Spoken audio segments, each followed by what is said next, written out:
백현동 개발비리 사건 수사 무마 의혹과 관련해 검찰이 당시 민간업자를 변호했던 검경 고위직 출신 전관 변호사들 신병 확보에 나섰습니다. 검찰은 임정혁, 곽정희 변호사가 수사 관계자에게 청탁할 명목으로 민간업자로부터 각각 1억 원과 5천만 원을 받았다고 밝혔습니다. 취재기자 연결하겠습니다. 홍민기 기자. 네, 서울중앙지방검찰청입니다. 네, 지난달에 처음 불거진 의혹인데 검찰은 구속 수사가 불가피하다는 입장인 거죠?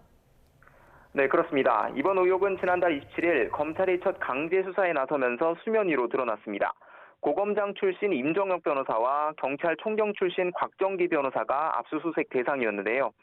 두 사람의 공통점은 검찰과 경찰이 백현동 의혹을 수사할 당시 민간업자 정바울 씨의 변호를 맡았던 겁니다.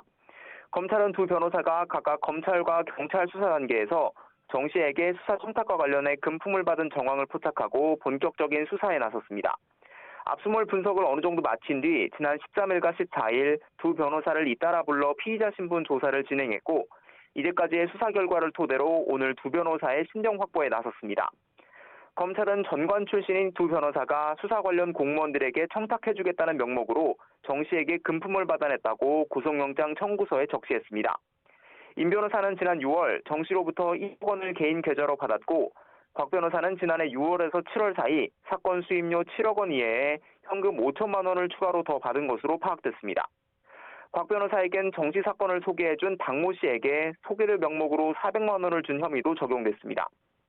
현행법은 변호사가 수사기관 공무원에게 제공하거나 교대한다는 명목으로 금품을 받으면 그 자체로 처벌하도록 한 만큼 실제 이들이 수사 무마를 시도했거나 성공했는지는 이번 혐의의 핵심은 아닌데요. 검찰은 이들의 신병을 확보하는 대로 실제 수사 무마가 이루어졌는지도 구체적으로 들여다볼 계획입니다. 두 변호사의 구속영장 실질심사는 오는 22일 금요일에 열리는데 이들은 앞서 입장문 등을 내고 정당한 변호 활동이었다며 혐의를 전면 부인해 영장심사에서 치열한 법리 공방이 예상됩니다.